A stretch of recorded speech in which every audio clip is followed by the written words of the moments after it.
ಅಯೋಧ್ಯೆಯ Rama ಮಂದಿರವನ್ನೇ ಅಸ್ತ್ರವಾಗಿಸಿಕೊಂಡು CM Siddaramaiah BJP ವಿರುದ್ಧ ಮುಗಿ ಬೀಳ್ತಿದ್ದಾರೆ. ಸಿಎಂ ಸಿದ್ದರಾಮಯ್ಯ ಮಾತಿಗೆ ಕೆರಳಿರೋ ಬಿಜೆಪಿ ಸಂಸದ ಅನಂತಕುಮಾರ್ ಹೆಗಡೆ ಟೀಕಿಸುವ ಬರದಲ್ಲಿ ವಿವಾದದ ಕಿಡಿ ಹೊತ್ತಿಸಿದ್ದಾರೆ. ನೀನು ಬಾ ಇಲ್ಲ ಬಿಡು, ರಾಮ ಮಂದಿರ ನಿಲ್ಲಲ್ಲ ಮಗನೇ. ಮೊದಲು ಹೋಗಲ್ಲ ಎಂದಿದ್ರು, ಈಗ ರಾಮ ಮಂದಿರಕ್ಕೆ ಸಿದ್ದರಾಮಯ್ಯ ಹೋಗ್ತೇನೆ ಅಂತ ಹೇಳ್ತಾ ಇದ್ದಾರೆ. ಇದು ಹಿಂದೂ ಸಮಾಜದ ಧಮ್ ಮತ್ತು ತಾಕತ್ತು ಅಂತ ಅನಂತಕುಮಾರ್ ಹೆಗಡೆ ಏಕವಚನದಲ್ಲಿ ವಾಗ್ದಾಳಿ ನಡೆಸಿದ್ರು. ರಾಮ ಜನ್ಮಭೂಮಿ ಇನ್ವಿಟೇಷನ್ ನಮಗೆ ಬಂದಿಲ್ಲ, ಆಮೇಲೆ ಬಂದ್ರು ನಾನು ಹೋಗುದಿಲ್ಲ ಅಂತಂದ್ರು. ನೀನ್ ಬರ್ಲಿ ಬಿಡು, ರಾಮ ಜನ್ಮಭೂಮಿಯನ್ನು ನಿಲ್ಲುವುದಿಲ್ಲ ಮಗನೇ. ಇಂದಿರಾ ಗಾಂಧಿ ಕುಟುಂಬಕ್ಕೆ ಗೋಪಾಷ್ಟಮಿ ಶಾಪ ಆಗಿದೆ ಅಂತ ಕುಮಟಾದಲ್ಲಿ ಸಂಸದ ಅನಂತಕುಮಾರ್ ಹೆಗಡೆ ವಿವಾದಿತ ಹೇಳಿಕೆ ನೀಡಿದ್ರು. ಇಂದಿರಾ ಗಾಂಧಿಯನ್ನ ಕೊಂದಿದ್ದು ಗೋಪಾಷ್ಟಮಿ ಎಂದು. ಗೋಪಾಷ್ಟಮಿಯಂದೇ ವಿಮಾನ ದುರಂತದಲ್ಲಿ ಸಂಜಯ್ ಗಾಂಧಿ ಸತ್ತಿತ್ತು. ಗೋಪಾಷ್ಟಮಿಯಂದೇ ಒಬ್ಬೊಬ್ಬರು ಅಂತ್ಯವಾದರು. ಗಾಂಧಿ ಕುಟುಂಬಕ್ಕೆ ಗೋಪಾಷ್ಟಮಿಯ ಶಾಪವೂ ಇದೆ ಅಂತ ಹೇಳಿದ್ರು. ಇನ್ನು ಮಾತಿನ ಭರದಲ್ಲಿ ಬಾಂಬ್ ಬ್ಲಾಸ್ಟ್ ಆಗಿ ರಾಜೀವ್ ಗಾಂಧಿ ಬದಲು ರಾಹುಲ್ ಸತ್ತಿದ್ದರು ಅಂತ ಹೇಳಿದ್ರು. ಬಳಿಕ ಸರಿಪಡಿಸಿಕೊಂಡ ಅನಂತಕುಮಾರ್ ಹೆಗಡೆ ರಾಜೀವ್ ಗಾಂಧಿ ಅಂತ ಹೇಳಿದ್ರು. ಇಂದಿರಾ ಗಾಂಧಿ ಪ್ರಧಾನಮಂತ್ರಿ ಆಗಿದ್ರು. ಅವತ್ತಿನ ದಿನ ಗೋಹತ್ಯೆ ನಿಷೇಧದ ಬಗ್ಗೆ ತುಂಬಾ ದೊಡ್ಡ ಆಂದೋಲನ ನಡೀತು. ಕಾಶಿಯಲ್ಲಿರ್ತಕ್ಕಂಥವ್ರು ಇಂದಿರಾ ಗಾಂಧಿ ಶಾಪ ಕೊಟ್ಟರು, ತುಮಾರ ಕುಲ್ ಗೋಪಾಷ್ಟಮಿಗೆ ದಿನ್ ದಿನ್ ಅಂತ ಹೋಗ. ಏರ್ ಕ್ರಾಶ್ ನಲ್ಲಿ ಸಂಜಯ್ ಗಾಂಧಿ ಸತ್ತಿದ್ದು ಗೋಪಾಷ್ಟಮಿ, ಇಂದಿರಾ ಗಾಂಧಿಗೆ ಗುಂಡಿಟ್ಟು ಕೊಂದಿದ್ದು ಗೋಪಾಷ್ಟಮಿ, ರಾಹುಲ್ ಗಾಂಧಿ ಬಾಂಬ್ ಬ್ಲಾಸ್ಟ್ ಅಲ್ಲಿ ಸತ್ತಿದ್ದು ಗೋಪಾಷ್ಟಮಿ, ರಾಜೀವ್ ಗಾಂಧಿ.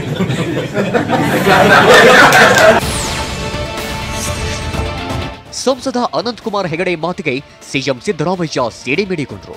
ಅದು ಅನಂತಕುಮಾರ್ ಹೆಗಡೆ ಸಂಸ್ಕೃತಿ ಅಂತ ಬಾಗಲಕೋಟೆ ಜಿಲ್ಲೆಯ ಕೋಳಲ ಸಂಗಮದಲ್ಲಿ ಸಿದ್ದರಾಮಯ್ಯ ತಿರುಗೇಟು ನೀಡಿದ್ರು.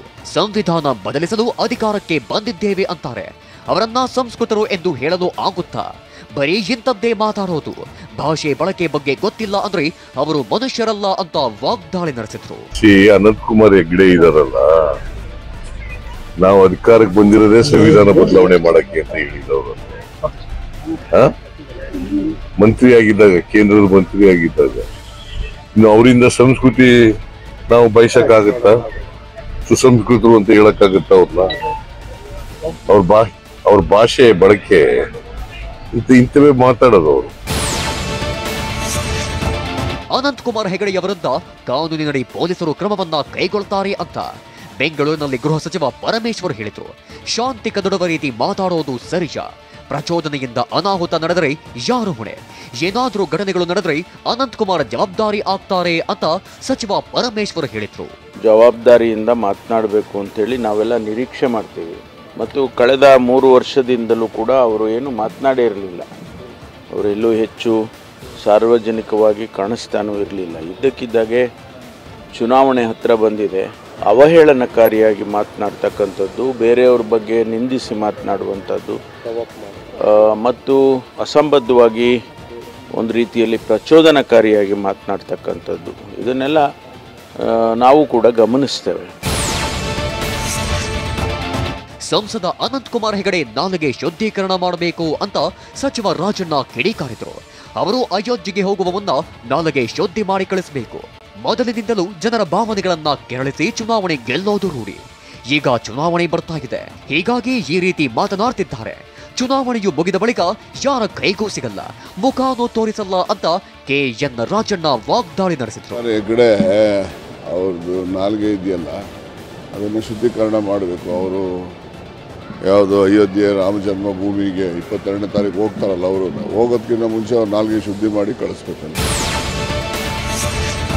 ಅನಂತಕುಮಾರ್ ಶಾಂತಿ ಕದಡುವ ಹೇಳಿಕೆ ನೀಡಿದ್ದಾರೆ ಅಂತ TV9ಗೆ ಕಾಂಗ್ರೆಸ್ ನಾಯಕ BK ಹರಿಪ್ರಸಾದ್ ಹೇಳಿದ್ರು.